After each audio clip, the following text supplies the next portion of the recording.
વિદ્યાર્થી મિત્રો, આજે આપણે વાયુઓના જે નિયમોનો અભ્યાસ ચાલુ છે એમાં ગેલ્યુસેકના નિયમનો અભ્યાસ કરીશું.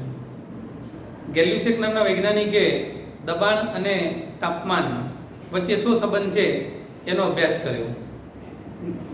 તમે વ્યવહારનું સાદું ઉદાહરણ જાણતા હશો કે વાહનનું જે ટાયર હોય એની અંદર હવા ભરેલી હોય.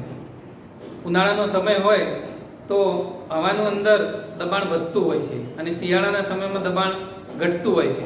માટે ઘણી વખત કહેતા હોય છે કે ઉનાળામાં આપણે હવા પૂરતી વખતે વધુ ન પૂરી જાય એનું ધ્યાન રાખજો. એટલે કહેવાનો મતલબ એવો થયો કે તાપમાન વધવા સાથે વાયુનું દબાણમાં ફેરફાર તો થાય જ છે. તો એ વચ્ચે કયો સંબંધ છે એનો અભ્યાસ ગેલ્યુસેક નામના વૈજ્ઞાનિકે કર્યો. એને નિશ્ચિત જથ્થાનો એક વાયુ લીધો અને પ્રયોગ દરમિયાન જે પ્રયોગ થયો એ દરમિયાન વાયુનું કદ અચળ રાખ્યું. મતલબ અચળ કદનો વાયુ અને જથ્થો પણ કેવો નિશ્ચિત. એમાં તાપમાનનો વધારો જેમ જેમ થતો જાય તેમ દબાણ કેટલું વધે છે અથવા તો ઘટે છે. તો એના અનુભવ પરથી ખ્યાલ આવ્યો કે જેમ જેમ તાપમાન વધારતા ગયા તેમ તેમ વાયુનું દબાણમાં વધારો થાય છે. એનો મતલબ એવો થયો કે તાપમાનના વધારા સાથે વાયુનું દબાણ સમપ્રમાણમાં વધે છે. શરત કઈ હતી? શું અચળ રાખવાનું? જથ્થો અચળ રાખવાનો, વાયુનું કદ અચળ રાખવાનું. માટે આપણે નિયમ બનાવવો હોય તો બનાવી શકીએ કે દબાણ અને તાપમાન વચ્ચેનો સંબંધ દર્શાવતો ગેલ્યુસેકનો નિયમમાં આપણે કહી શકીએ કે ચોક્કસ કદે નિશ્ચિત જથ્થાના વાયુનું દબાણ તાપમાનના સમપ્રમાણમાં હોય છે. ચોક્કસ કદે, કદ નિશ્ચિત કરી નાખ્યું એટલે ચોક્કસ કદે નિશ્ચિત જથ્થાના, એટલે જથ્થો એટલે મોલના સંદર્ભમાં જે કંઈ મોલ રાખ્યા એ અચળ, એમાં કોઈ ફેરફાર નહીં કરવાનો. ટૂંકમાં જે પાત્રમાં આપણે દબાણનો અભ્યાસ કરતા હોય એમાં જે વાયુ ભર્યો એ પાત્રનું કદ આપણે બદલવાના નથી, એટલે કદ અચળ થઈ ગયું. એ જે વાયુ ભર્યો છે એમાંથી કોઈ વાયુ લીકેજ ના થવો જોઈએ, ના અંદર નવો દાખલ થવો જોઈએ, તો વાયુના મોલ પણ અચળ રહેશે. અને પછી તમે તાપમાન વધારતા જાવ એમ દબાણ શું બદલાય છે એનો આપણે અભ્યાસ કરીશું. માટે કહી શકીએ ચોક્કસ જથ્થાના અને ચોક્કસ કદે નિશ્ચિત જથ્થાના વાયુનું દબાણ તેના તાપમાનના સમપ્રમાણમાં હોય છે. દબાણ તાપમાનના સમપ્રમાણમાં હોય છે. મતલબ દબાણ P ચલે છે, તાપમાન T. દબાણ P મતલબ પ્રેશર, ટેમ્પરેચર માટે T. અને આપણે જાણીએ છીએ નિરપેક્ષ શૂન્ય તાપમાનનો જે ઉલ્લેખ છે તો P ચલે છે, T. શરત કઈ કરી છે? V અને N અચળ છે, કદ અચળ છે, મોલ અચળ છે, મતલબ જથ્થો અચળ છે. ચલો કમ્પ્લીટ વિદ્યાર્થી મિત્રો.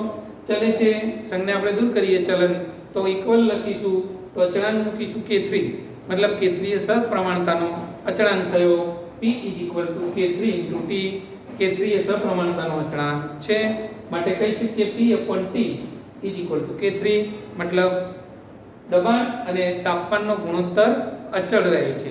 જેમ જેમ તમે તાપમાન વધારતા જશો દબાણ પણ વધતું જશે, ગુણોત્તર તો અચળ જ આવશે. કોઈ પણ કન્ડિશનમાં તાપમાન વધ્યું, દબાણ વધશે. વિચારી જુઓ કે આ ગુણોત્તર 1/2 છે, એનો મતલબ 1/2 નો ગુણોત્તર થયો. તો તમે દબાણનો વધારો કરશો તો ઓટોમેટિક 1/2 લાવવા માટે તાપમાન પણ શું થઈ જશે? વધશે. તો તાપમાન વધારશો, દબાણ વધશે. આપણો તો પ્રયોગ તાપમાન સાથે દબાણનો અભ્યાસ ચાલી રહ્યો છે. તો જેમ જેમ તાપમાન વધારતા જઈશું દબાણ વધતું જશે, ગુણોત્તર અચળ જ રહેશે. માટે આ ગેલ્યુસેકે અભ્યાસ કર્યા પછી એને જે મૂલ્યો નોંધ્યા હતા એના ઉપરથી એને એક આલેખ દ્વારા દર્શાવવા માટે પ્રયત્ન કર્યો. અહીંયા આપણે એ આલેખનો અભ્યાસ કર્યો છે, એના વિશે જાણીશું. દબાણ વિરુદ્ધ તાપમાનનો આલેખ દોરેલો છે. સમગ્ર પ્રયોગ દરમિયાન આપણે કદ અચળ રાખ્યું છે, બરાબર. આઇસોકોર માટે આપણે કહી શકીએ કદ અચળ, અચળ કદનો આલેખ આઇસોકોર. આઇસોકોર કહી શકાય. જેમ તાપમાન સમતાપી આગળ હતું, સમદાબી હતું, એમ અહીંયા આઇસોકોર પ્રકારનો આલેખ કહી શકાય. કદ અચળ છે. માટે દબાણ વિરુદ્ધ તાપમાન કેલ્વિનમાં નોંધેલું છે અને આલેખ દોરવામાં આવ્યો. તાપમાનના વધારા સાથે કદમાં દબાણમાં થતો ફેરફાર એને નોંધી અને જે વેલ્યુઝ મળી એક ચોક્કસ કદે, માનો કે પ્રથમ પ્રયોગ કર્યો ત્યારે કદ V1 અચળ રાખીને પ્રયોગ કર્યો અને જે આલેખ મળ્યો એક સીધી રેખા મળ્યો. એ રેખાને પાછળની બાજુ લંબાવી તો 0 કેલ્વિન સુધી લઈ જઈ શકાય. તમે જાણો છો 0 કેલ્વિન એ વ્યવહારમાં આપણે મેળવી શકવાના નથી, પરંતુ આલેખને પાછળ લંબાવતા 0 કેલ્વિન એ ટચ થતો હોય એવું જણાય છે. એ જ રીતે બીજા કોઈ કદ માટે હવે આપણે બીજું પાત્ર પસંદ કર્યું, પાત્ર બદલીશું તો કદ બદલાઈ જશે. તો કદ બદલાઈ ગયું પણ જે બદલાશે એ અચળ જ રાખવાના છીએ. માટે ફરીથી અચળ કદ V2 રાખી અને આખો જ પ્રયોગ ફરી કર્યો. ફરીથી તાપમાન બદલી, નવું દબાણમાં શું ફેરફાર થયો એનો આલેખ દોર્યો, તો બીજો આલેખ મળ્યો, એ પણ સુરેખ મળ્યો. એ આલેખને પાછળ લંબાવતા એ પણ 0 કેલ્વિને મળે છે.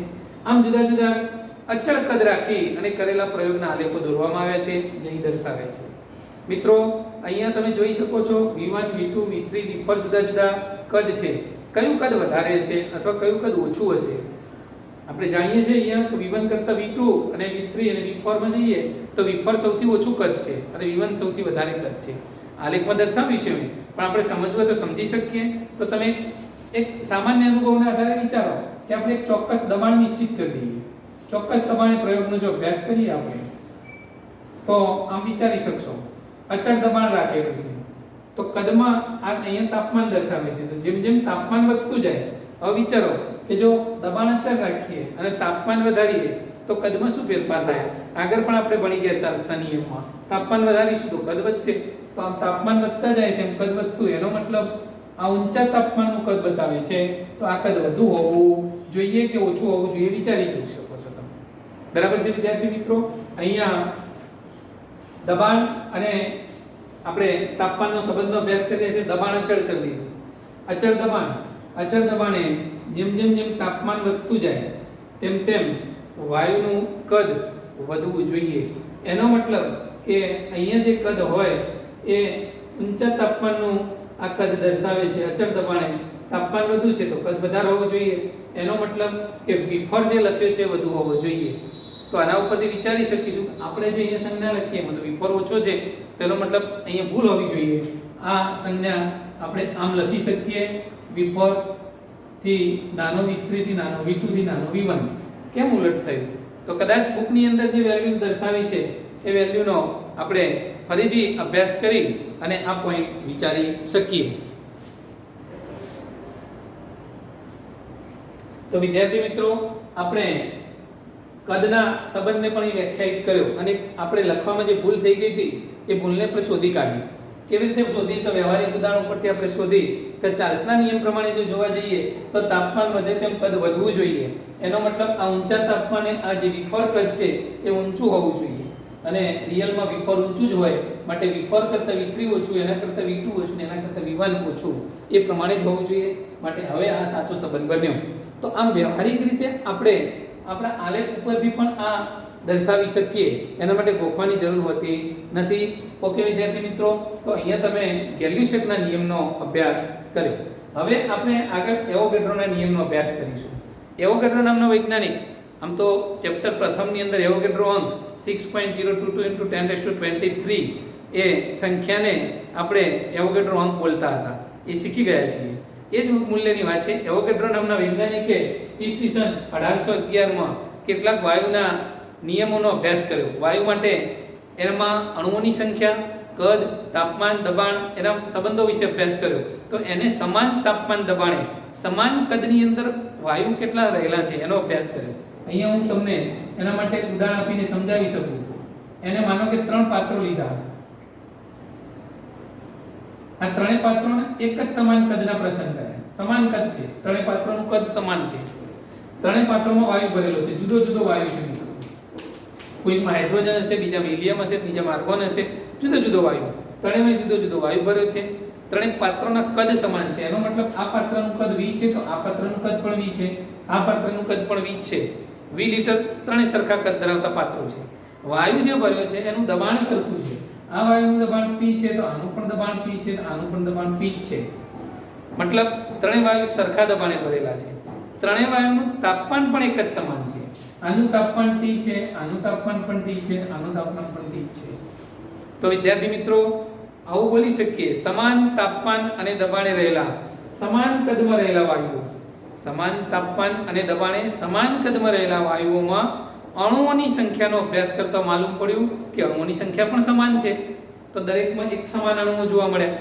અણુઓની સંખ્યાને આધારે જો મોલ નક્કી કરીએ તો આના મોલ N1 હોય તો આના મોલ પણ N1 જ હોય, આના મોલ પણ N1 જ હોય. સમાન મોલ જોવા મળે. કહેવાનો મતલબ તાપમાન દબાણ સમાન રાખીએ તો સમાન કદમાં રહેલા વાયુઓમાં અણુઓની સંખ્યા સમાન હોય છે. તો એક નિયમ બની ગયો. તો આપણે એનો નિયમ લખીએ, એવોગેડ્રોનો નિયમ. સમાન તાપમાન અને દબાણે સમાન કદમાં વાયુઓના અણુઓની સંખ્યા કયા વાયુના? કોઈ પણ વાયુ લઈ શકાય. વાયુના અણુઓની સંખ્યા સમાન હોય છે. આપણે અહીંયા પ્રયોગ દરમિયાન વાત કરી કે આમાં હાઇડ્રોજન ભર્યો, આમાં હિલિયમ ભર્યો, આમાં નિયોન ભર્યો. તમે કોઈ પણ વાયુ ભરી શકો. શરત એટલી કે કદ દરેક વાયુનું સમાન હોવું જોઈએ, દરેક વાયુનું તાપમાન સમાન હોવું જોઈએ, દરેક વાયુનું દબાણ સમાન હોવું જોઈએ. તો દરેક વાયુના અણુઓની સંખ્યા પણ સમાન જ હશે. અણુઓની સંખ્યાને મોલમાં બોલું તો મોલ પણ સમાન હશે. માટે હું લખવું હોય તો નિયમ પ્રમાણે લખી શકું કે એમ કહી શકું કે તાપમાન દબાણની સમાન પરિસ્થિતિમાં વાયુનું કદ એની મોલની સંખ્યાના સમપ્રમાણમાં છે. માટે V ચલે છે n એમ લખી શકાય. તાપમાન અને દબાણની પરિસ્થિતિ સમાન હોય તો સમાન તાપમાન અને દબાણની પરિસ્થિતિમાં વાયુનું કદ તેના અણુઓની સંખ્યાના સમપ્રમાણમાં છે, એટલે કે એના મોલની સંખ્યાના સમપ્રમાણમાં છે. માટે V ચલે છે n એમ લખી શકાય.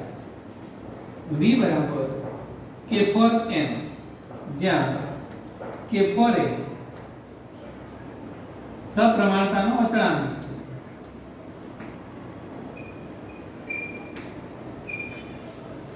મિત્રો અહીંયા આપણે k1 k2 k3 k4 એવા અચળાંકો મૂક્યા. કોઈનો નિયમ હતો તો પહેલો નિયમ હતો માટે આપણે k1 અચળાંક મૂક્યો. એવું જરૂરી નથી k1 લખવું. અચળાંક k તમે લખી શકો છો, પણ એકબીજાના અચળાંકને આપણે જુદા પાડવા નંબર આપ્યા k1 k2 k3 k4. બાકી એક્ચ્યુઅલી k4 એ શું છે? અચળાંક છે. તો v બરાબર k4 * n, મતલબ એવોગાડ્રોનો નિયમ બન્યો સમાન તાપમાન દબાણ. હવે આ જ્યારે આપણે કન્ડિશન લખીએ ત્યારે તાપમાન અને દબાણ કેવું હોવું જોઈએ? અચળ. મતલબ સમાન તાપમાન અને દબાણે વાયુનું કદ તેના મોલના સમપ્રમાણમાં હોય છે. V ચલે છે n, V બરાબર k4 n એમ લખી શકાય. તો આ નિયમ આપણને આપ્યો તો એવોગાડ્રોએ, માટે એવોગાડ્રોનો નિયમ કહી શકીએ. તો આ તો કેવી વાત થઈ? મોલ સાથે કદનો સંબંધ થયો. એનો મતલબ એવો થયો કે સમાન તાપમાન દબાણે જુદા જુદા વાયુના કદ, જો એક જ મોલ વાયુ હોય દરેક પાત્રમાં, જુદા જુદા તાપમાન જુદા જુદા વાયુ છે પણ તાપમાન દબાણની પરિસ્થિતિ સમાન છે, અને દરેકમાં એક જ મોલ વાયુ ભર્યો હોય, એક મોલ વાયુ, તો દરેકમાં તેનું કદ કેવું છે? સમાન. સરખો મોલ સંખ્યા, જો વાયુના અણુઓની સંખ્યા સમાન મતલબ મોલ સંખ્યા સમાન, તો કદ સમાન. તો એક મોલ વાયુ ભર્યો હોય તો એનું કદ પણ કેવું થશે? સમાન થશે. એમ આપણે કહી શકીએ. તો પરિસ્થિતિ પ્રમાણે જ્યારે અભ્યાસ કરવામાં આવ્યો જુદા જુદા વાયુઓ લઈ અને એનો અભ્યાસ કરતા જો આદર્શ વાયુ ભરીએ આપણે અને પરિસ્થિતિ તાપમાન દબાણની સમાન રાખીએ, પણ સમાન એટલે કેટલી રાખવી? એસટીપી કન્ડિશન આપણે પસંદ કરીએ. એસટીપી મતલબ સ્ટાન્ડર્ડ ટેમ્પરેચર પ્રેશર. બહુ અગત્યનો ટોપિક છે, સમજવા જેવો. તો એ સમજીએ પહેલા એના વિશે ધ્યાન આપશો.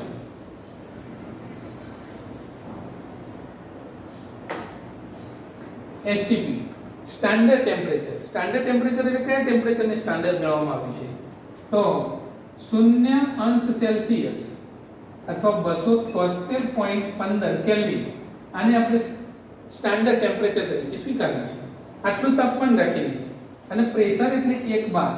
પ્રેશર આપણે જે પસંદ કરીશું એ 1 બાર. 1 બાર એટલે 10⁵ પાસ્કલ પણ કહી શકાય. તો 1 બાર જેટલું પ્રેશર હોય. હવે વિચારો કે આ પાત્રમાં વાયુ ભરેલો છે, એનું પ્રેશર 1 બાર છે. 1 બાર. ટેમ્પરેચર છે 0°C અથવા 273.15 કેલ્વિન, અને 1 મોલ વાયુ જો ભરેલો હોય આદર્શ વાયુ, તો એ આદર્શ વાયુનું કદ આપણને નિશ્ચિત કહી શકીએ 22.71 લિટર જેટલું કદ પ્રાપ્ત થાય. મિત્રો, તો એસટીપી કન્ડિશન હોય અને 1 મોલ જેટલો જો આદર્શ વાયુ હોય, તો એનું કદ એસટીપી 1 મોલ આદર્શ વાયુનું કદ 22.71, ટૂંકમાં 71 લઈ શકાય, બાકી પરફેક્ટ આંકડો છે 22.71 લિટર. સામાન્ય રીતે એને 22.71 લિટર એમ બોલી શકાય. તો આદર્શ વાયુનું કદ થયું મિત્રો. તો જો એસટીપી કન્ડિશન હોય તો આદર્શ વાયુ માટે પ્રશ્ન થાય, આદર્શ વાયુ કોને કહેવાય? આદર્શ વાયુ એ પરિકલ્પના છે મિત્રો. એવો કોઈ વ્યવહારમાં વાયુ નથી કે જે આદર્શ વાયુ હોય. સામાન્ય રીતે આપણે જે અત્યાર સુધી નિયમો શીખ્યા એમાં સૌથી પહેલો બોયલનો નિયમ શીખ્યા, ચાર્લ્સનો નિયમ, એવોગાડ્રોનો નિયમ. એ આ ત્રણેય નિયમનું જે પાલન કરે એ વાયુને આપણે આદર્શ વાયુ કહીશું. ફરીથી યાદ કરાવી દઉં બોયલનો નિયમ, ચાર્લ્સનો નિયમ અને એવોગેડ્રોનો નિયમ. તો ગેલ્યુસેકનો નિયમ તો હું બોલ્યો નહીં મિત્રો. બોયલનો નિયમ અને ચાર્લ્સના નિયમમાંથી સંયુક્ત રીતે ઓલરેડી ગેલ્યુસેકનો નિયમ બની જ જાય છે. એટલે ગેલ્યુસેકનો નિયમ બોયલ અને ચાર્લ્સના નિયમમાં છુપાયેલો છે. માટે બોયલનો નિયમ અને ચાર્લ્સનો નિયમ બોલું એટલે ઓલરેડી અંદર ગેલ્યુસેકનો નિયમ પણ આવી જ ગયો. તો બોયલનો નિયમ, ચાર્લ્સનો નિયમ અને એવોગેડ્રોના નિયમનું જે વાયુ પાલન કરે એને આદર્શ વાયુ કહી શકાય. ચોક્કસ પરિસ્થિતિમાં આ નિયમોનું પાલન સામાન્ય વાયુઓ પણ કરતા જ હોય છે. આપણે જે સામાન્ય વાયુઓ હાઇડ્રોજન, હિલિયમ, નિયોન જુદા જુદા બોલીએ છીએ, એમોનિયા વગેરે વાયુઓ, તો એ ચોક્કસ પરિસ્થિતિમાં આ નિયમનું પાલન કરે તો એ પરિસ્થિતિમાં એ વાયુની વર્તણૂક આદર્શ વર્તણૂક છે એમ કહી શકાય. પરંતુ અન્ય પરિસ્થિતિમાં એ વાયુઓ એ નિયમનું પૂરતા પ્રમાણમાં પાલન ન કરે તો એમ કહેવાય કે આદર્શ વાયુથી વિચલન દર્શાવે છે. આદર્શ વાયુથી કંઈક થોડા અલગ પડે છે. વિચલન કેમ દર્શાવે છે આદર્શ વાયુથી, એ બધા પોઈન્ટ પાછળ આપણે સમજવાના જ છે. તો મિત્રો આદર્શ વાયુ હોય તો એમ કહી શકીએ કે એસટીપી કન્ડિશન હોય. ફરીથી યાદ કરી લઈએ, standard temperature pressure, standard temperature અને પ્રેશર આ કન્ડિશન હોય. અને 1 મોલ આદર્શ વાયુ હોય તો એનું કદ 22.71 લીટર આપણે લઈ શકીએ. બુકની અંદર રિયલ વાયુઓ જે છે કાર્બન ડાયોક્સાઇડ, એમોનિયા વગેરે એના એસટીપી એ કેટલા કદ છે એની તમને સમજણ આપેલી છે. દાખલા તરીકે હું એ વેલ્યુ અહીંથી જો બોલીશ તો તમને જણાવી શકું કે જો આર્ગન વાયુ હોય અને એસટીપી કન્ડિશન હોય તો 22.37 લીટર એનું કદ થાય. વળી કાર્બન ડાયોક્સાઇડ હોય તો 22.54 લીટર જેટલું કદ થાય. એ જ રીતે જો ડાયનાઇટ્રોજન વાયુ હોય તો 22.69 લીટર કદ થાય. એ જ રીતે ડાયોક્સિજન વાયુ હોય તો 22.69 થશે. એ જ રીતે ડાયહાઇડ્રોજન હોય તો 22.72 લીટર થશે. આદર્શ વાયુ માટે 22.71 લીટર છે, બુકમાં કોઠો આપેલો છે. સામાન્ય રીતે આપણે ગણતરીઓ જ્યારે કરીશું મિત્રો ત્યારે આદર્શ વાયુ સિવાયની પરિસ્થિતિમાં એમ બોલીશું કે એસટીપી કન્ડિશને વાયુ રહેલો છે તો આપણે એને 22.4 લીટર લઈ અને બધી ગણતરીઓ કરતા હોઈએ છીએ સામાન્ય રીતે. અહીંયા પર્ટિક્યુલર વાયુઓ માટે વાત કરી તો બુકમાં જે કોઠો આપ્યો છે એની અહીંયા આપણે સમજણ મેળવી. તો વિદ્યાર્થી મિત્રો અહીંયા મોલ અને કદ વચ્ચેનો એક આપણને સંબંધ પ્રસ્થાપિત થયો. આપણે જે એવોગેડ્રોના નિયમમાંથી ચોક્કસ તાપમાન અને દબાણની વાત કરી તો ચોક્કસ તાપમાન દબાણને આપણે આદર્શ તાપમાન દબાણ લઈ લઈએ, એસટીપી સ્ટાન્ડર્ડ ટેમ્પરેચર પ્રેશર. તો 1 મોલ વાયુ હોય તો આદર્શ વાયુ માટે 22.71 લીટર જેટલું કદ દર્શાવે. તો આ તો ખૂબ અગત્યનો પોઈન્ટ થઈ ગયો. સામાન્ય રીતે 22.4 લીટર બોલી કાઢી કોઈ પણ વાયુ માટે. તો સામાન્ય વેરિએશનને જો છોડી દઈએ તો મોટાભાગના વાયુઓ એસટીપી કન્ડિશનમાં 22.4 લીટર કદ ધરાવે છે એમ સ્વીકારી અને આપણે દાખલાઓમાં ગણતરી કરી શકીએ. તો વિદ્યાર્થી મિત્રો આ આપણે એવોગેડ્રોનો જે ખ્યાલ હતો એ ખ્યાલ વિશે માહિતી મેળવી. હવે એવોગેડ્રોના જે ખ્યાલ હતો એમાં થોડા જો આગળ વધીએ આપણે તો મોલ માટે આપણે લખી શકીએ કે મોલ બરાબર દળ ભાગ્યા અનુપાત, સ્મોલ m ભાગ્યા મોટા m, જ્યાં સ્મોલ m એ દળ દર્શાવે છે અને આ આણ્વીય દળ દર્શાવે છે અથવા તો અનુપાત એમ બોલી શકીએ. તો આ કિંમત આપણે જે એવોગેડ્રોનું સમીકરણ છે આપણું એમાં મૂકીએ તો v K4 n ની જગ્યાએ મૂકી દઉં m/n અને જો એમને કરતા કરું તો m બરાબર K4 m/v થશે. અને મિત્રો આ થયું દળ ભાગ્યા કદને આપણે ઘનતા કહીએ તો m બરાબર K4 * d. અચળ અને ઇક્વલ ને ભેગા કરું તો ચલે છે પણ લખી શકું m ચલે છે d. મતલબ વાયુની ઘનતા તેના આણ્વીય દળના સમપ્રમાણમાં હોય છે. આના ઉપરથી તમે કહી શકો કે કોઈ પણ વાયુની ઘનતા તેના આણ્વીય દળના સમપ્રમાણમાં હોય છે. જો વાયુનું આણ્વીય દળ વધારે હોય તેની ઘનતા વધારે હોય, આણ્વીય દળ ઓછું હોય તો ઘનતા ઓછી હોય. ડાયહાઇડ્રોજન વાયુનું આણ્વીય દળ 2 થશે, 2 ગ્રામ પર મોલ. અને એ જ રીતે એમોનિયાનું ગણશો તો 17 ગ્રામ પર મોલ આવશે. તો સ્વાભાવિક છે કે એમોનિયાનું આણ્વીય દળ વધ્યું તો એની ઘનતા વધારે છે, ડાયહાઇડ્રોજનની ઘનતા કેવી હશે?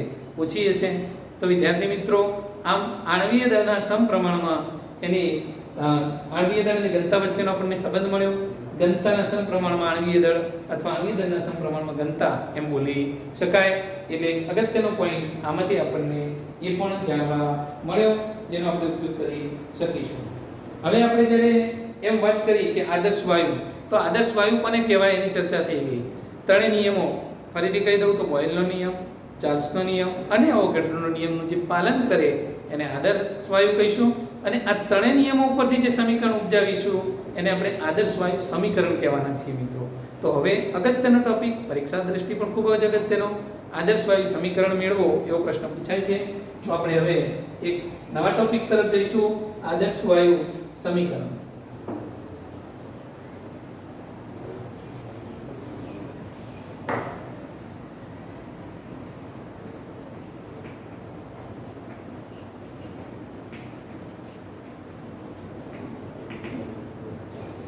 તો સૌથી પહેલા તો આદર્શ વાયુ સમીકરણ કોને કહેવાય ને આદર્શ વાયુ કોને એમ લખી દઈએ ટૂંકમાં.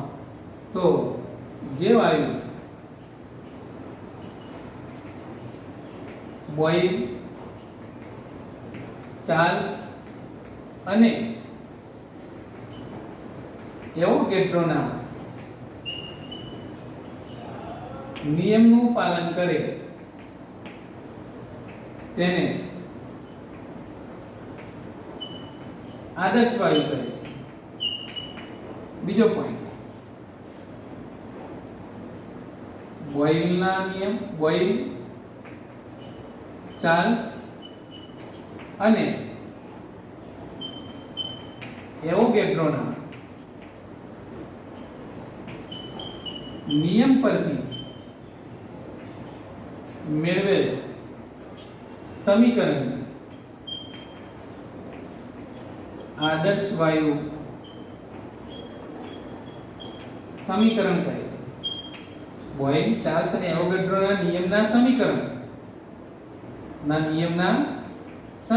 અથવા ગાણિતિક સમીકરણ, એના ઉપરથી જે સમીકરણ મેળવીશું એને આપણે આદર્શ વાયુ સમીકરણ કહીશું. તો વિદ્યાર્થી મિત્રો, ચલો સૌથી પહેલા યાદ કરી લઈએ બોઇલનું સમીકરણ કયું હતું. તો લખી શકીએ બોઇલના સમીકરણ પરથી શું કહી શકાય? બોઇલના સમીકરણમાં v ચલે છે 1/p અથવા તો p ચલે છે 1/v, v ચલે છે 1/p, બંને એકબીજાના વ્યસ્ત પ્રમાણમાં છે. આપણે સમીકરણની જરૂરિયાત પ્રમાણે લખું છું v ચલે છે 1/p.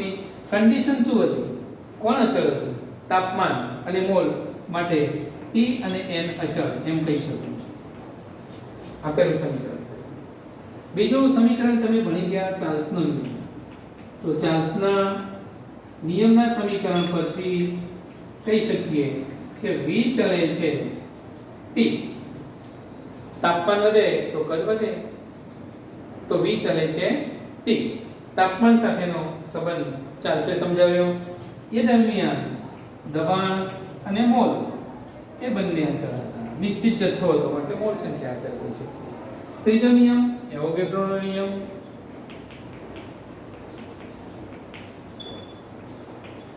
એવોગેડ્રોના નિયમ પ્રમાણે આપણે શીખી ગયા હાલ કે v ચલે છે n, જ્યાં v ચલે છે n એ દરમિયાન તમે તાપમાન અને દબાણ અચળ રાખ્યા હતા. તો ત્રણેય નિયમો છે એ ત્રણેય નિયમને જો આપણે ભેગા કરીને લખીએ તો લખી શકીએ કે v ચલે છે t n/p. v ચલે છે 1/p એટલે દબાણના વ્યસ્ત પ્રમાણમાં, તાપમાનના સમપ્રમાણમાં અને મોલના પણ સમપ્રમાણમાં માટે લખી શકીએ. અને હવે અહીંયા અચળાંક મૂકું તો અચળાંક તરીકે n, t અને અચળાંક મૂકીશ r, અથવા આગળ લખું, ચલો આ ચલન કાઢી નાખીએ તો અચળાંક r nt/p લખી શકાય, જ્યાં r એ અચળાંક છે જેને દરેક વાયુ માટે એનું મૂલ્ય એક સમાન જોવા મળે છે, માટે તેને વાયુનો સાર્વત્રિક અચળાંક કહે છે. મિત્રો, ખાસ અગત્યનો પોઈન્ટ છે, r નું મૂલ્ય દરેક વાયુ માટે એક સમાન જોવા મળે છે, માટે એને આપણે સાર્વત્રિક અચળાંક કહીએ છીએ. ધોરણ 9 માં તમે ભણી ગયા છો ગુરુત્વાકર્ષણનો સાર્વત્રિક અચળાંક g બોલતા હતા. એમાં પણ જો બધા વાયુઓ માટે સમાન, માટે એને પણ આપણે સાર્વત્રિક અચળાંક બોલીશું. સમીકરણને જરા ગોઠવીએ તો થઈ શકશે PV બરાબર nRT, PV બરાબર nRT. તો PV બરાબર nRT જે સમીકરણ મળ્યું, આ સમીકરણને આપણે આદર્શ વાયુ સમીકરણ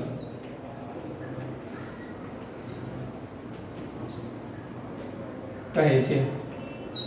વળી તેને અવસ્થા સમીકરણ પણ કહેવામાં આવે છે મિત્રો, કારણ કે તે વાયુની જુદી જુદી અવસ્થાનું વર્ણન કરે છે, કારણ કે તાપમાન, દબાણ અને કદ એ બદલાય એમ વાયુની અવસ્થા બદલી શકાય, તો એ અવસ્થાનું વર્ણન કરતો હોવાથી તેને અવસ્થા સમીકરણ પણ કહે છે.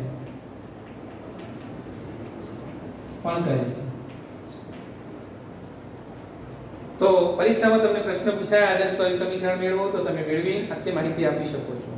હવે અહીંયા જે r છે બહુ અગત્યનો પોઈન્ટ છે આપણા માટે, વાયુનો અચળાંક r, સાર્વત્રિક અચળાંક r ને જો કરતા બનાવીએ તો PV/NT થશે અને એના ઉપરથી આપણે r ના જુદા જુદા એકમ નક્કી કરી શકીશું, તેનું મૂલ્ય નક્કી કરી શકીશું. કારણ કે દબાણ બારમાં લખે, કોઈ બીજા એકમમાં લખીએ, વાતાવરણમાં લખીએ, મતલબ એટમોસ્ફિયરમાં લખી શકાય, પાસ્કલમાં લખી શકાય, એમ જુદા જુદા એકમો બદલી શકાય, એ પ્રમાણે કદની અંદર જુદા એકમો લખી શકાય, તેમ તેમ r નું મૂલ્ય બદલાતું જાય. તો હવે આપણે r ના મૂલ્યો કયા કયા હોઈ શકે અને આપણે કેવો ઉપયોગ કરવાનો છે એને આધારે અહીંયા થોડી સમજણ મેળવવા પ્રયત્ન કરીશું. ચલો, સૌથી પહેલા હું દબાણને આપણે એસટીપી કન્ડિશનની જો વાત કરતા હોઈએ તો દબાણ P સ્ટાન્ડર્ડ ટેમ્પરેચર પ્રેશરમાં જો વાત કરીએ એસટીપી કન્ડિશન, તમે જાણો છો કે એસટીપી એ આદર્શ વાયુનું કદ V બરાબર 22.71 લીટર થાય મિત્રો. આપણે આગળ ચર્ચા કરી ચૂક્યા છીએ, તો આ જ વસ્તુનો અહીંયા ઉપયોગ કરીએ તો r બરાબર, ચલો P પ્રેશર કેટલું, standard temperature pressure, standard pressure હતું 1 બાર, 1 બાર ને પાસ્કલમાં પણ લખી શકાય, બારમાં પણ લખી શકાય, બરાબર છે મિત્રો. તો હું પ્રેશરની જગ્યાએ લખી શકું 1 બાર ગુણ્યા V, કદ કેટલું મળ્યું આપણને 22.71 લીટર લખું છું. 1 મોલ વાયુનું કદ છે, એસટીપી આદર્શ વાયુનું કદ આટલું, પણ કોનું, એસટીપી આદર્શ વાયુનું કદ આટલું. એસટીપી એ 1 મોલ આદર્શ વાયુ, એ લખવું પડશે આપણે, 1 મોલ આદર્શ વાયુ. તો તમે n ની જગ્યાએ 1 મોલ લખી શકો. અને T તો ટેમ્પરેચર કેટલું છે, તો 273.15 કેલ્વિન. આ વેલ્યુ આપણે મૂકી દીધી. હવે એ વેલ્યુને અનુરૂપ જો આપણે સાદુરૂપ આપવા પ્રયત્ન કરીએ આગળ, તો r નું મૂલ્ય આપણે મેળવી શકીએ. મિત્રો ધ્યાન આપશો, હું લખું છું r ની વેલ્યુ, આપણે મૂલ્ય એના એકમ સાથે મેળવવું. વિદ્યાર્થી મિત્રો, અહીંયા r ની કિંમત આપણે શોધી રહ્યા છીએ. જો વેલ્યુ અહીંયા મૂકી છે એ જ વેલ્યુ પ્રમાણે જો સાદુરૂપ આપીશું તો આપણને r નું મૂલ્ય મળશે 8.314 ગુણ્યા 10⁻², 12 લીટર પર મોલ પર કેલ્વિન. તો આપણને r નું એક વેલ્યુ મળી મિત્રો. હવે જો હું એક બીજી વેલ્યુ બીજા એકમમાં શોધવા પ્રયત્ન કરું તો 1 બાર ની જગ્યાએ 10⁵ પાસ્કલ લખી શકું ગુણ્યા 22.71 લીટર જે છે, લીટર એટલે 10⁻³ મીટર ક્યુબ કહી શકાય મિત્રો. આવું સૂત્ર આપણે જાણીએ છીએ, 1 મીટર ક્યુબ બરાબર 10⁻³ લીટર, તો 1 લીટર બરાબર 10⁻³ મીટર ક્યુબ થાય. તો અહીંયા હું આ લીટર જે છે 22.71 લીટર, એની જગ્યાએ લીટરના મીટર ક્યુબમાં દર્શાવું તો 10⁻³ મીટર ક્યુબ લખી શકું. ઓકે, નીચે 1 મોલ ગુણ્યા 273.15 કેલ્વિન, આ પ્રમાણે મૂલ્ય રાખી શકાય. અને જો એનું સાદુરૂપ આપવા આપણે પ્રયત્ન કરીએ તો હમણાં જેમ આપણે મૂક્યું હતું એ પ્રમાણે એ જ વેલ્યુ ભાગાકારની અંદર તો આપણને આવું મળશે 8.314 *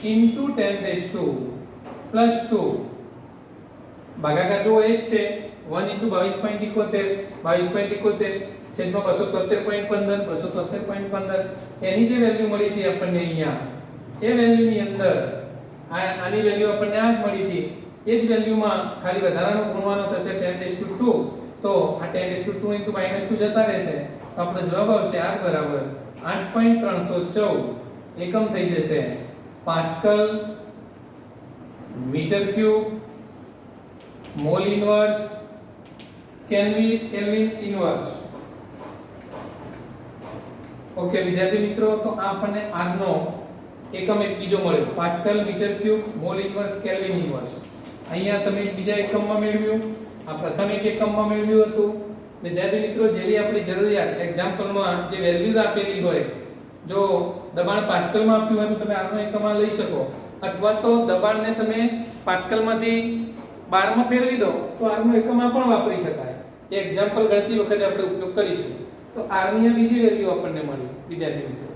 હવે ઊર્જાના અર્થમાં જો r નો ઉપયોગ કરવાનો થાય તો આપણે જૂલમાં ફેરવવા જો પ્રયત્ન કરીએ તો પાસ્કલ છે દબાણનો એકમ છે.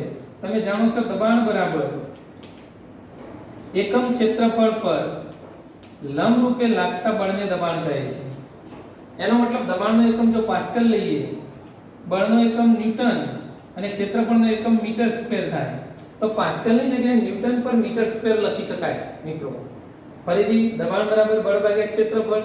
દબાણનો એકમ જો પાસ્કલ હોય તો બળનો એકમ ન્યૂટન અને ક્ષેત્રફળનો એકમ મીટર સ્ક્વેર થાય.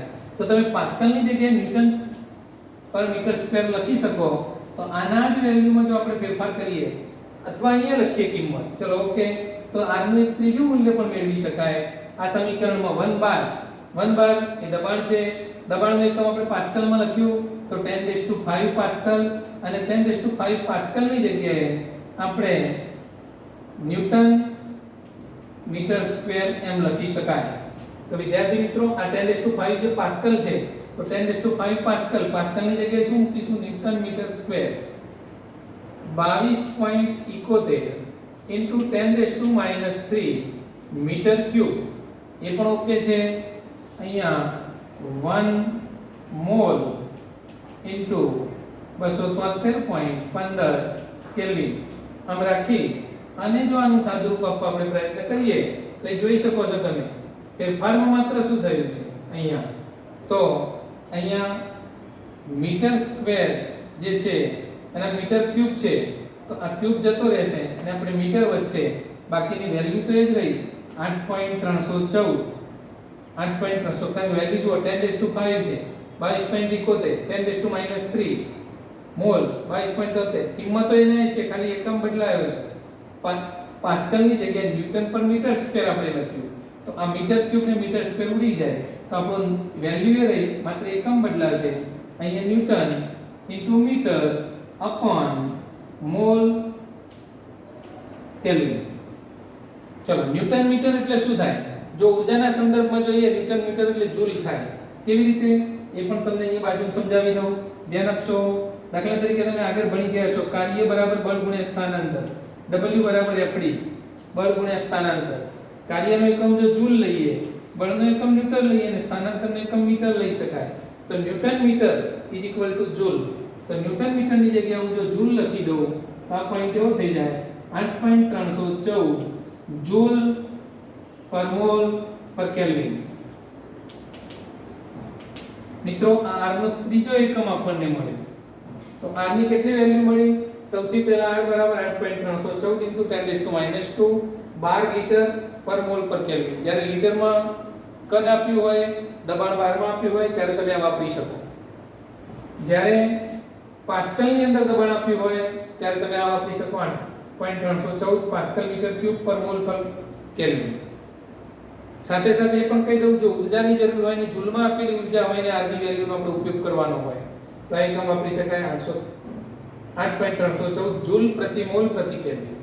આ બધા જ r ના એકમો છે. ખાસ કરીને જૂલ એ ઊર્જાનો એકમ છે. એટલે ઊર્જાના સમીકરણો જે હોય એની અંદર જ્યારે r લખેલો આવે r વાપરવાનો થાય ઊર્જાના સમીકરણોમાં. તમે થર્મોડાયનેમિક્સ ભણશો અથવા થર્મોડાયનેમિક્સના ચેપ્ટરમાં મૂલ્યો આવશે, જ્યારે ઊર્જાના મૂલ્ય સમીકરણો હશે એમાં r ની કિંમત, તો એમાં આ વાપરવું પડશે. કારણ કે જૂલ સાથે સંબંધ છે. જ્યારે કદની સાથેનો સંબંધ હોય ત્યારે આપણે આ સૂત્રનો ઉપયોગ કરી આ વેલ્યુ r ની ઉપયોગ કરવાના છીએ. r ની કિંમત જ્યાં મૂકવાની જરૂરિયાત ઊભી થાય ત્યારે. મિત્રો, એક અહીંયા બીજી પણ સ્પષ્ટતા કરી લો. ક્યારેક એવું પણ બને કે દબાણ 12 ની જગ્યાએ આપણને એટમોસ્ફિયરમાં આપેલું હોય. દબાણ 12 ની જગ્યાએ જો એટમોસ્ફિયરમાં આપેલું હોય ત્યારે આપણે r ની કિંમત પણ સામાન્ય રીતે 0. અથવા તો 8.2 0 578 into 10⁻², 12 ની જગ્યાએ એટમોસ્ફિયર લિટર પર મોલ પર કેલ્વિન લઈ શકાય. સામાન્ય રીતે આને આપણે એમ બોલીશું 0.082. આ બાકીના ડેટાનો ઉપયોગ કરીએ તો સીધું ઉપયોગ કરીએ 0.082 એટમોસ્ફિયર, ગુજરાતીમાં એમ કહી શકીએ વાતાવરણ, લિટર પ્રતિ મોલ પ્રતિ કેલ્વિન. એક આવા પણ તમને સંબંધો અથવા સંકેતો લખેલા જોવા મળે. એટમોસ્ફિયર એટલે કે વાતાવરણ પ્રતિ ઇન્ટુ લિટર પ્રતિ મોલ પ્રતિ કેલ્વિન. તો r ની કિંમત આ પણ જોવા મળશે જ્યારે વેલ્યુ એટમોસ્ફિયર ની અંદર લીધેલી હોય. અહીંયા ફેર કેટલો છે? 12 માં વેલ્યુ લખેલી છે, આ એટમોસ્ફિયર માં લખેલી છે. 12 અને એટમોસ્ફિયર વચ્ચે ડિફરન્સ બહુ માઇનોર છે. તમારે એનો સંબંધ સમજવો હોય તો પુસ્તકમાં છેલ્લા પેજો ઉપર જે સંબંધો આપ્યા છે એમાં તમે એનો ઉપયોગ કરશો તો તમને વેલ્યુ મળી જશે. તો મિત્રો, જેવી જરૂરિયાત આપણને જે માહિતી આપણા દાખલામાં PV બરાબર NRT સૂત્રનો ઉપયોગ કરીને જ્યારે દાખલા ગણતા હોઈએ, PV બરાબર NRT, અને એની અંદર R કયો પસંદ કરવો, કારણ કે અહીંયા કેટલા ડેટા થયા? 5 થયા. 5 માંથી કોઈ પણ 4 જાણતા હોય તો 5મો શોધી શકાય. તમને દબાણ એ 12 ની જગ્યાએ વાતાવરણમાં આપ્યું હોય તો R આપણે આ વાપરવાનો થાય. દબાણ 12 માં આપ્યું હોય તો આપણે R ની કિંમત આ વાપરી શકીએ. મિત્રો, ઊર્જાની જરૂરિયાત હોય તો જૂલમાં વાપરી શકાય. આમ આ સૂત્ર એક કોમન રહેશે પણ કિંમતો કઈ બદલવી. જો કે ઊર્જાની જરૂરિયાત પ્રમાણે આ સૂત્ર નહીં હોય, એ ઊર્જાના થર્મોડાયનેમિક્સના સૂત્રો હશે, એની અંદરનો R હશે. જે મેળવાયો તો આ સૂત્રની મદદથી જ હશે, પરંતુ એ થર્મોડાયનેમિક્સની વાત આવશે. ઓકે વિદ્યાર્થી મિત્રો, તાપમાન તો કેલ્વિનમાં જ છે, બરાબર. આ મોલ પણ એમ જ લખી શકીએ છીએ. માત્ર R ની વેલ્યુ અને V નું મૂલ્ય કદ લીટરમાં આપેલું હોય તો તમે જોઈ શકો છો, આ વાપરી શકો. લીટરની જગ્યાએ મીટર ક્યુબમાં માહિતી આપી હોય તો તમે આ વાપરી શકો છો, મીટર ક્યુબ. તો કઈ જરૂરિયાત છે? અથવા જો એક જ આપણને રાખવું છે ફિક્સ 8.314 × 10⁻², લીટર મોલ પર કેલ્વિન, પ્રતિ મોલ પ્રતિ કેલ્વિન, તો તમને કિંમત કદાચ પાસ્કલમાં આપી હોય તેને કેલ્વિન બારમાં લાવી દો. કદ મીટર ક્યુબમાં આપ્યું હોય તેને કેલ્વિન લીટરમાં લાવી દો અને પછી R નો ઉપયોગ કરો તો એક જ R ઉપર બધું કામ દાખલા ગણી શકશો. ઓકે વિદ્યાર્થી મિત્રો, ઠીક છે. આપણે R ની જે જરૂરિયાત હતી એ અહીંયા મેળવ્યા. સાથે સાથે બીજો એક પોઈન્ટ અહીંયા સમજી લઈએ. એની ઘનતા અને આણ્વીય દળનો પણ ઉપયોગ થાય અને સામાન્ય વાયુ સમીકરણ જે અત્યારે આદર્શ વાયુ સમીકરણ મેળવ્યું એમાં એનો કઈ રીતે ઉપયોગ કરી શકાય તો સમજીએ. PV બરાબર NRT આપણું મુખ્ય સમીકરણ હતું, બરાબર છે વિદ્યાર્થી મિત્રો. એમાં n ની જગ્યાએ શું લખી શકાય? તો વજન ભાગ્યા અણુભાર, તો m લખી શકાય, જે આ દળ દર્શાવે છે અને આ આણ્વીય દળ દર્શાવે છે. આ કિંમત જો આમાં મૂકું તો સમીકરણ બને PV બરાબર m/m/RT. દળ કદને અહીંયા લાવી દઈએ, P = m/v m/RT. હવે m/m દળ m/v દળ ભાગ્યા કદ, જેને આપણે ઘનતા કહીશું, d દળ ભાગ્યા કદ ઘનતા, m ને સામે લઈ જવું તો pm, m ઉપર જતો રહેશે, pm = dRT. એક સૂત્ર બની ગયું pm = dRT. જેમાંથી હું m ને કરતા કરું તો dRT/p. તો એક સમીકરણ બન્યું. અહીંયા જો ઘનતા છે, અહીંયા આણ્વીય દળ છે. તો ઘનતા આપેલી હોય, આણ્વીય દળ તો તમે જે વાયુની વાત કરેલી હોય વાયુનું આણ્વીય દળ શોધી શકો. એની ઘનતા મૂકેલી હોય તો તાપમાન દબાણ અથવા તાપમાન દબાણ મૂકી અને જો ઘનતા ખબર હોય તો આણ્વીય દળ શોધી શકાય, આણ્વીય દળ ખબર હોય તો ઘનતા શોધી શકાય. તો જુદા જુદા તાપમાને, જુદા જુદા દબાણે ચોક્કસ વાયુની ઘનતા કેટલી હશે તો એ વાયુનું આણ્વીય દળ એ મૂકી દો. તાપમાન દબાણ આપ્યું હોય એ મૂકો, R ની કિંમત આપણને ખબર હોય તો ઘનતા શોધી શકાય. તો આ જે આદર્શ વાયુ સમીકરણ છે એમાંથી આપણે એક અગત્યનું બીજું સૂત્ર પણ આપણે ઉપજાવેલું છે, જે બુકમાં જુદી જુદી જગ્યાએ લખેલા છે. આપણે બધા સાથે જ એક સાથે મેળવી રહ્યા છીએ જેથી આપણી યુનિટી જળવાય અને સારી રીતે સમજી શકાય. તો m = dRT/p એ લખી શકાય. તો વિદ્યાર્થી મિત્રો, આ રીતે તમે આદર્શ વાયુ સમીકરણ આપણે જે મેળવ્યું એની વાત સમજી શકશો અને આ દાખલા ગણવા પણ ઉપયોગ કરી શકશો. એક બુકમાં દાખલો આપ્યો છે, એ દાખલાની ચર્ચા આપણે પછીથી કરીશું અને સાથે બીજું સમીકરણ પણ મેળવીશું.